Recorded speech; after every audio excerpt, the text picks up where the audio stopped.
Black body radiation शुरू करने से पहले मैं आपको ये बता दूं कि 20वीं सदी के शुरू में क्लासिकल फिज़िक्स को दो बड़े चैलेंजेस का सामना हुआ।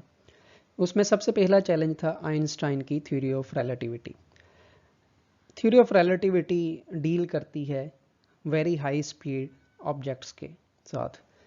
तो न्यूटोनियन मैकेनिक्स या क्लासिकल मैकेनिक्स जो थी हाई स्पीड या वेरी हाई स्पीड्स को एक्सप्लेन करने में मुकम्मल तौर पर फेल होगी। दूसरा जो मेन चैलेंज था वो ये था कि जब कुछ नई एक्सपेरिमेंटल टेक्निक्स डेवलप होगी जिनके थ्रू सब एटॉमिक स्ट्रक्चर स्टडी किया गया, तो सब एटॉमिक स्ट्रक्चर के अंदर जो डिफरेंट सब एटॉमिक पार्टिकल्स थे उनकी मोशन को एक्सप्लेन करने में भी क्लासिकल फिजिक्स मुकम्मल तौर पर फेल हो गई। तो आइए देखते हैं कि ब्लैक बॉडी क्या है। Black body is a cavity which absorbs all the radiations entering through it but unable to emit or reflect any radiation. इस डेफिनेशन या ब्लैक बॉडी को एक डायग्राम के थ्रू भी समझा जा सकता है। अगर आप इस डायग्राम पे गौर करें तो इस डायग्राम के अंदर आपको एक रेडिएशन इस कैविटी के अंदर एंटर होती हुई नज़र आ रही है। ये एंटर होने के बाद रिफ्लेक्ट होती है किसी और डायरेक्शन में और यहाँ से रिफ्लेक्ट होके फिर अनदर डायरेक्शन चली जाती है और फिर रिफ्लेक्ट होती है। ये इसी के अंदर घूमती रहती है, रिफ्लेक्ट होती रहती है, लेकिन इस कैविटी से बाहर नहीं निकल पाती। तो ये एक स्कीमेटिक या कॉन्सेप्चुअल डायग्राम है ब्लैक बॉडी की। तो ब्लैक बॉडी हम इस बॉडी को कह सकते हैं कि जो कि सारी की सारी रेडिएशंस तो एब्जॉर्ब कर लेगी लेकिन कोई रेडिएशन एमिट नहीं करेगी। तो ब्लैक बॉडी का एक एक्सपेरिमेंटल कर्व प्लॉट किया गया टेम्परेचर और इंटेंसिटी के दरमियान। उस एक्सपेरिमेंटल कर्व को एक्सप्लेन करने में बहुत सारे लोग फेल हो गए। तो ये एक ऐसी बॉडी होगी जो सारी की सारी रेडिएशंस को एब्जॉर्ब कर लेगी। तो इसका जो रेडियंसी स्पेक्ट्रम है या यूं कह लें कि जो इसका कर्व है वो किस चीज़ पे डिपेंड करेगा, वो सिर्फ और सिर्फ टेम्परेचर पे डिपेंड करेगा। ये मटेरियल की टाइप पर बिल्कुल भी डिपेंड नहीं करेगा, या यूं समझ लें जो मटेरियल की नेचर है उस पर डिपेंड नहीं करता। तो इसकी एक प्रॉपर्टी है कि ये ज़ीरो रिफ्लेक्शन और ज़ीरो ट्रांसमिशन शो करती है, यानी कि कोई भी रेडिएशन इसमें जो एंटर होती है वो ना तो इससे बाहर निकल पाएगी जो कैप्चर हो जाएगी और ना ही इससे ट्रांसमिट हो पाएगी। तो आइए देखते हैं spectral radiancy at different temperatures for the black body. यानी हम वो कर्व देखते हैं जो ब्लैक बॉडी के लिए डिफरेंट टेम्परेचर्स पे प्लॉट किया गया। तो इस कर्व को एक्सप्लेन करने के लिए मुख्तलिफ लोगों ने कोशिश की, जिसमें वीन्स, स्टीफन, बोल्ट्जमैन, रेलेजियन, ये सब लोग शामिल थे। लेकिन ये तमाम लोग इसको मुकम्मल तौर पर एक्सप्लेन करने में फेल हो गए। पार्शली तो एक्सप्लेन किया कुछ लोगों ने, जैसे अगर इस कर्व को देखा जाए, इस कर्व की बात की जाए, इस कर्व के ऊपर डिफरेंट पॉइंट्स लाइक अगर 2000 केल्विन पे एक कर्व देखा जाए तो ये जो आपको ब्लू कलर का स्पॉट बना नज़र आ रहा है ये मैक्सिमम वेवलेंथ को शो कर रहा है। तो 2000 केल्विन पे इसकी मैक्सिमम वेवलेंथ एग्जिस्ट करती है ऑलमोस्ट 1.2 और 1.3 माइक्रोमीटर के दरमियान। तो अगर हम टेम्परेचर थोड़ा सा इंक्रीज करते हैं 3000 केल्विन तक ले आते हैं तो आप देखते हैं कि मैक्सिमम वेवलेंथ की वैल्यू रिड्यूस हो जाती है। इसी तरह से मज़ीद हम टेम्परेचर इंक्रीज करें 4000 केल्विन पे ले जाएं तो स्पेक्ट्रल रेडियंसी का जो प्लॉट है उस पर मैक्सिमम वेवलेंथ की वैल्यू और कम हो जाती है। तो यहाँ तक जो तमाम वैल्यूज़ थी वो इंफ्रारेड रीजन में लाई कर रही थी। देन इसके बियॉन्ड जो वैल्यूज़ हैं वो विजिबल रीजन में लाई करेंगे। अगर टेम्परेचर हम मज़ीद इंक्रीज़ कर दें 5000 केल्विन पे ले जाएं तो आप देखते हैं कि मैक्सिमम वेवलेंथ की जो वैल्यू है वो और डिक्रीज़ हो जाती है। तो यहाँ पर हम ये कंक्लूड कर सकते हैं कि जो हमारे पास वेवलेंथ है लैम्डा वो किस चीज़ पे डिपेंड कर रही है। Wavelength is inversely proportional to temperature, means lambda is proportional to 1/T। तो ये आपके सामने मैंने डिस्प्लेसमेंट लॉ लिखा है। इस लॉ के मुताबिक ये मैक्सिमम जो पीक वैल्यू है उसको तो एक्सप्लेन कर पा रहा है, लेकिन जो बाकी इसके अंदर अगर आप देखें डिस्ट्रीब्यूशन है डिफरेंट वेवलेंथ्स की, ये सारी जो डिस्ट्रीब्यूशन है या ये वाली डिस्ट्रीब्यूशन तो इस पीक वैल्यू से पहले या इस पीक वैल्यू के बाद ये यूनिफॉर्म नहीं है बल्कि नॉन यूनिफॉर्म है। इसकी क्या रीज़न है, इसको किसी ने मुकम्मल तौर पर एक्सप्लेन नहीं किया। तो इसी को अटेम्प्ट करते हुए फिर और प्लांक ने एक लॉ पेश किया जिसको हम नाम देते हैं प्लांक रेडियंसी लॉ या प्लांक डिस्ट्रीब्यूशन फार्मूला। अगर आप ये एनिमेशन देखें, ये आपको प्लॉट नज़र आ रहा है डिफरेंट टेम्परेचर्स पर।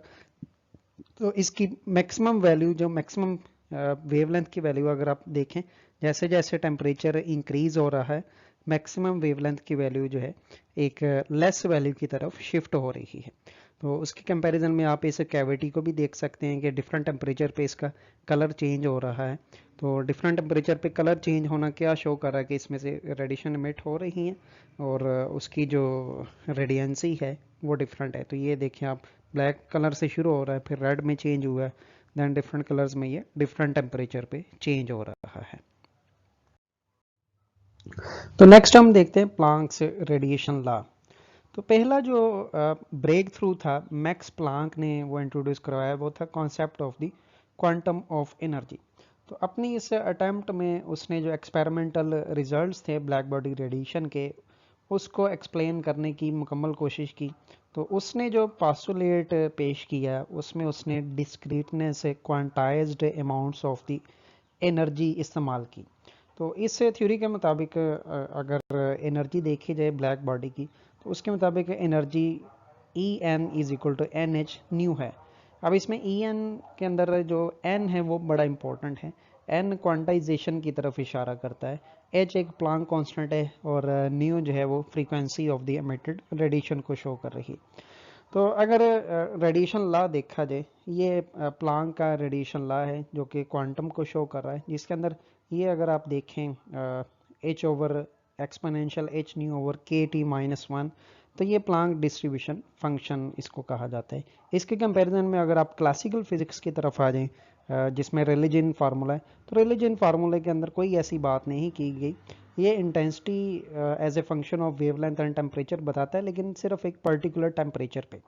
लेकिन उस टेम्परेचर से हट के जो कर्व के अंदर बाकी डिस्ट्रीब्यूशन है पीक वैल्यू से पहले या पीक वैल्यू के बाद, उसकी एक्सप्लेनेशन रिलीजन नहीं कर पा रहा।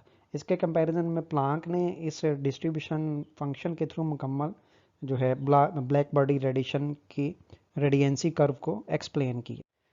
तो प्लांक का ही वो आइडिया था जिसने एक एवलांच या ट्रिगर किया न्यू डिस्कवरीज की तरफ, कि लोग इसमें मज़ीद कोशिश करें इसको एक्सप्लेन करने के लिए।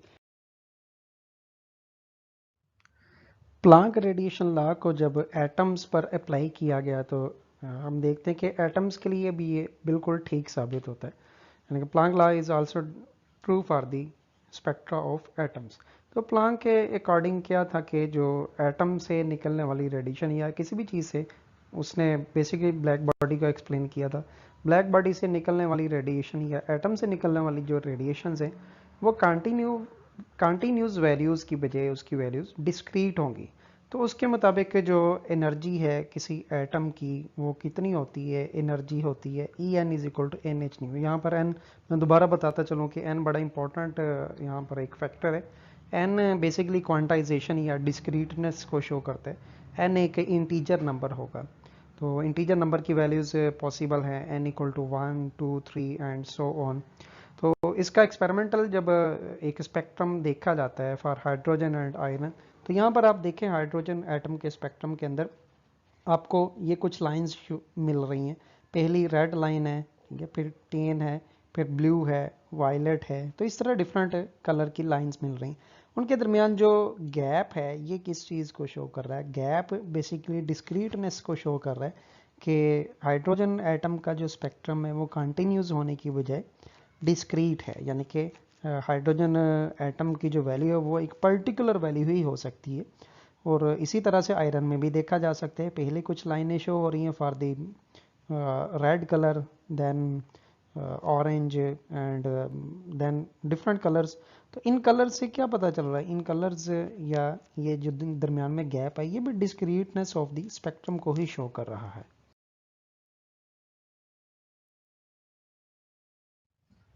प्लांक डिस्ट्रीब्यूशन लॉ ना सिर्फ हाई फ्रीक्वेंसी रेडिएशंस को एक्सप्लेन करता है बल्कि लो फ्रीक्वेंसी रेडिएशंस को भी एक्सप्लेन करता है। अगर हम बात करें लो फ्रीक्वेंसी की तो हम देखते हैं प्लांक डिस्ट्रीब्यूशन लॉ के अंदर जो एक फैक्टर है एक्सपोनेंशियल फैक्टर, वो आप देख सकते हैं कि वो exponential factor approximately 1 plus H nu over K T में कन्वर्ट हो जाता है। इसमें अगर आप देखें जो हाई फ्रीक्वेंसी की टर्म्स हैं, हाई ऑर्डर टर्म्स, वो हमने इग्नोर कर दिए हैं।